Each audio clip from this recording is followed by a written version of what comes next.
Hi, welcome to Advaita. In this video, we will be listening to the speech of Swami Vivekananda on an interesting topic, karma and its effects on the character. Let us understand more about karma through this video. The word karma is derived from the Sanskrit Kri, to do. All action is karma. Technically, this word also means the effects of actions. In connection with metaphysics, it sometimes means the effects of which our past actions were the causes. But in karma yoga, we have simply to do with the word karma as meaning work. The goal of mankind is knowledge. That is the one ideal placed before us by Eastern philosophy. Pleasure is not the goal of man, but knowledge. Pleasure and happiness come to an end. It is a mistake to suppose that pleasure is the goal. The cause of all the miseries we have in the world is that men foolishly think pleasure to be the ideal to strive for. After a time, man finds that it is not happiness but knowledge towards which he is going, and that both pleasure and pain are great teachers, and that he learns as much from evil as from good. As pleasure and pain pass before his soul, they have upon it different pictures, and the result of these combined impressions is what is called man's character. If you take the character of any man, it really is but the aggregate of tendencies, the sum total of the bent of his mind. You will find that misery and happiness are equal factors in the formation of that character. Good and evil have an equal share in molding character, and in some instances, misery is a greater teacher than happiness.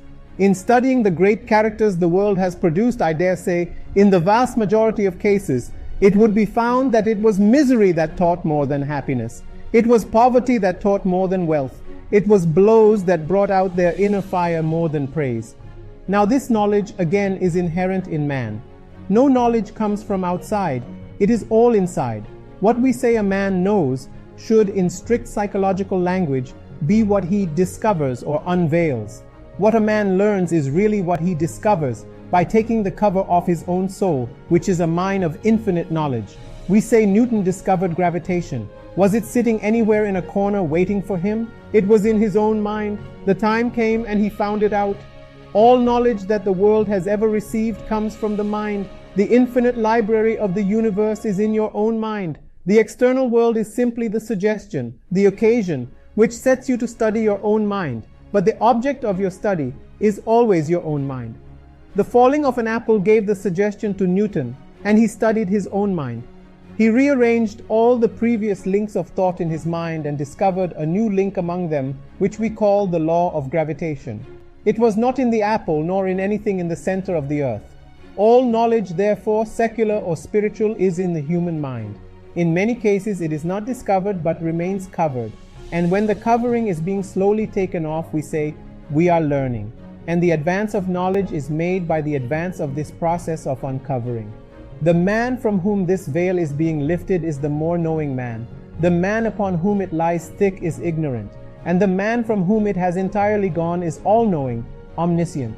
There have been omniscient men, and I believe there will be yet. And that there will be myriads of them in the cycles to come. Like fire in a piece of flint, knowledge exists in the mind. Suggestion is the friction which brings it out.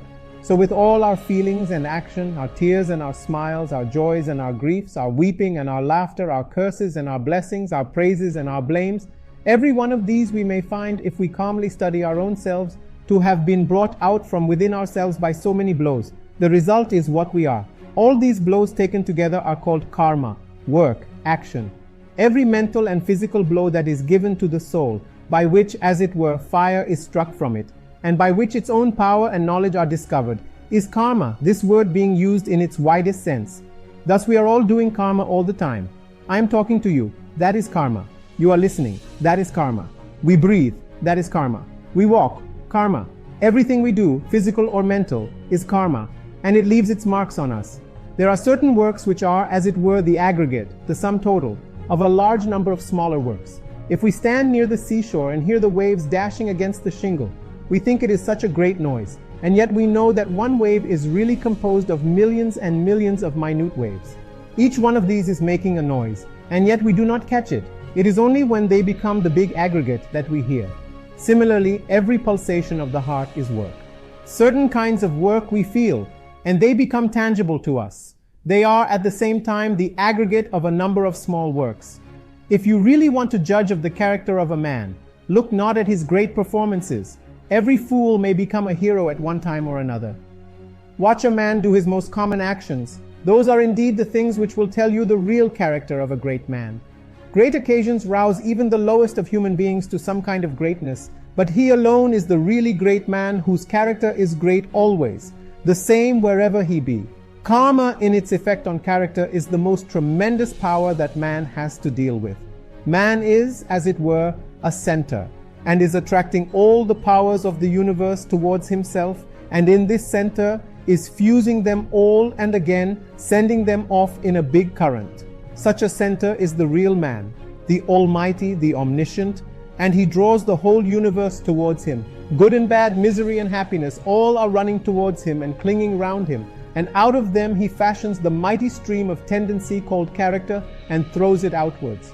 As he has the power of drawing in anything, so has he the power of throwing it out. All the actions that we see in the world, all the movements in human society, all the works that we have around us, are simply the display of thought, the manifestation of the will of man. Machines or instruments, cities, ships or men of war, all these are simply the manifestation of the will of man, and this will is caused by character, and character is manufactured by karma. As is karma, so is the manifestation of the will. The men of mighty will the world has produced have all been tremendous workers, gigantic souls with wills powerful enough to overturn worlds, wills they got by persistent work through ages and ages. Such a gigantic will as that of a Buddha or a Jesus could not be obtained in one life, for we know who their fathers were. It is not known that their fathers ever spoke a word for the good of mankind. Millions and millions of carpenters like Joseph had gone. Millions are still living. Millions and millions of petty kings like Buddha's father had been in the world. If it was only a case of hereditary transmission, how do you account for this petty prince, who was not perhaps obeyed by his own servants, producing this son, whom half a world worships? How do you explain the gulf between the carpenter and his son, whom millions of human beings worship as God? It cannot be solved by the theory of heredity. The gigantic will which Buddha and Jesus threw over the world, whence did it come? Whence came this accumulation of power? It must have been there through ages and ages, continually growing bigger and bigger, until it burst on society in a Buddha or a Jesus, even rolling down to the present day. All this is determined by karma, work. No one can get anything unless he earns it. This is an eternal law. We may sometimes think it is not so, but in the long run, we become convinced of it. A man may struggle all his life for riches, he may cheat thousands, but he finds at last that he did not deserve to become rich, and his life becomes a trouble and a nuisance to him. We may go on accumulating things for our physical enjoyment, but only what we earn is really ours. A fool may buy all the books in the world and they will be in his library, but he will be able to read only those that he deserves to, and this deserving is produced by karma. Our karma determines what we deserve and what we can assimilate. We are responsible for what we are, and whatever we wish ourselves to be, we have the power to make ourselves. If what we are now has been the result of our own past actions, it certainly follows that whatever we wish to be in future can be produced by our present actions. So we have to know how to act. You will say, what is the use of learning how to work? Everyone works in some way or other in this world. But there is such a thing as frittering away our energies. With regard to karma yoga, the Gita says that it is doing work with cleverness and as a science. By knowing how to work, one can obtain the greatest results. You must remember that all work is simply to bring out the power of the mind which is already there, to wake up the soul. The power is inside every man, so is knowing. The different works are like blows to bring them out, to cause these giants to wake up. Man works with various motives. There cannot be work without motive. Some people want to get fame and they work for fame. Others want money and they work for money. Others want to have power and they work for power. Others want to get to heaven and they work for the same. Others want to leave a name when they die, as they do in China, where no man gets a title until he is dead. And that is a better way after all than with us. When a man does something very good there, they give a title of nobility to his father who is dead, or to his grandfather. Some people work for that. Some of the followers of certain Mohammedan sects work all their lives to have a big tomb built for them when they die. I know sects among whom, as soon as a child is born, a tomb is prepared for it. That is among them the most important work a man has to do, and the bigger and the finer the tomb, the better off the man is supposed to be. Others work as a penance, do all sorts of wicked things, then erect a temple, or give something to the priest to buy them off, and obtain from them a passport to heaven. They think that this kind of beneficence will clear them and they will go scot-free in spite of their sinfulness. Such are some of the various motives for work. Work for work's sake. There are some who are really the salt of the earth in every country and who work for work's sake, who do not care for name or fame or even to go to heaven. They work just because good will come of it. There are others who do good to the poor and help mankind from still higher motives because they believe in doing good and love good. The motive for name and fame seldom brings immediate results as a rule. They come to us when we are old and have almost done with life. If a man works without any selfish motive in view, does he not gain anything? Yes, he gains the highest. Unselfishness is more paying. Only people have not the patience to practice it. It is more paying from the point of view of health also. Love, truth, and unselfishness are not merely moral figures of speech, but they form our highest ideal, because in them lies such a manifestation of power. In the first place, a man who can work for 5 days or even for 5 minutes without any selfish motive whatever, without thinking of future, of heaven, of punishment, or anything of the kind, has in him the capacity to become a powerful moral giant. It is hard to do it, but in the heart of our hearts we know its value and the good it brings. It is the greatest manifestation of power, this tremendous restraint. Self-restraint is a manifestation of greater power than all outgoing action. A carriage with 4 horses may rush down a hill unrestrained, or the coachman may curb the horses. Which is the greater manifestation of power, to let them go or to hold them? A cannonball flying through the air goes a long distance and falls. Another is cut short in its flight by striking against a wall, and the impact generates intense heat. All outgoing energy following a selfish motive is frittered away. It will not cause power to return to you, but if restrained, it will result in development of power. This self-control will tend to produce a mighty will, a character which makes a Christ or a Buddha. Foolish men do not know this secret. They nevertheless want to rule mankind. Even a fool may rule the whole world if he works and waits. Let him wait a few years, restrain that foolish idea of governing, and when that idea is wholly gone, he will be a power in the world. The majority of us cannot see beyond a few years, just as some animals cannot see beyond a few steps. Just a little narrow circle. That is our world. We have not the patience to look beyond, and thus become immoral and wicked. This is our weakness, our powerlessness. Even the lowest forms of work are not to be despised. Let the man, who knows no better, work for selfish ends, for name and fame, but everyone should always try to get towards higher and higher motives, and to understand them. To work we have the right, but not to the fruits thereof. Leave the fruits alone. Why care for results? If you wish to help a man, never think what that man's attitude should be towards you.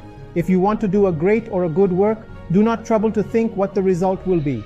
There arises a difficult question in this ideal of work. Intense activity is necessary. We must always work. We cannot live a minute without work. What then becomes of rest? Here is one side of the life struggle, work, in which we are whirled rapidly round. And here is the other, that of calm, retiring renunciation. Everything is peaceful around. There is very little of noise and show, only nature with her animals and flowers and mountains. Neither of them is a perfect picture. A man used to solitude, if brought in contact with the surging whirlpool of the world, will be crushed by it, just as the fish that lives in the deep sea water, as soon as it is brought to the surface, breaks into pieces, deprived of the weight of water on it that had kept it together. Can a man who has been used to the turmoil and the rush of life live at ease if he comes to a quiet place? He suffers and perchance may lose his mind. The ideal man is he who in the midst of the greatest silence and solitude finds the intensest activity, and in the midst of the intensest activity finds the silence and solitude of the desert. He has learnt the secret of restraint. He has controlled himself. He goes through the streets of a big city with all its traffic, and his mind is as calm as if he were in a cave, where not a sound could reach him, and he is intensely working all the time. That is the ideal of Karma Yoga. And if you have attained to that, you have really learnt the secret of work. But we have to begin from the beginning, to take up the works as they come to us, and slowly make ourselves more unselfish every day. We must do the work and find out the motive power that prompts us. And almost without exception, in the first years, we shall find that our motives are always selfish. But gradually this selfishness will melt by persistence, till at last will come the time when we shall be able to do really unselfish work. We may all hope that some day or other, as we struggle through the paths of life, there will come a time when we shall become perfectly unselfish, and the moment we attain to that, all our powers will be concentrated, and the knowledge which is ours will be manifest. The end. So this was an in-depth explanation of karma. I hope you found this valuable. Make sure to subscribe to Advaita for more such content.